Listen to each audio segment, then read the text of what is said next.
ماذا توجه رسالة لكل هؤلاء الفنانين؟ مبروك، وبقول ان اعطاء كلمة طيبة لمن بذل جهدا في اي مكان انا اعتبره تقدير وتقدير مستحق، فما بالك بالتكريم، وتكريم وسط حشد كبير جدا من المهتمين بالعمل الثقافي والفني في الاسكندريه. انا اعتبره شيء جميل، لان من لا يشكر الناس لا يشكر الله.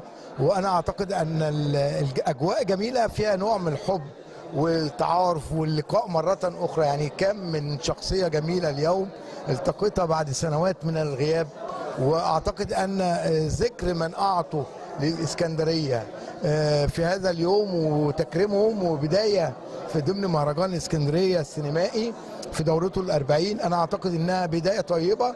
أرجو أن يستن بها في المرات القادمة، يعني المرات القادمة يبقى مجموعة أخرى من المكرمين، المجرى اللي بعديها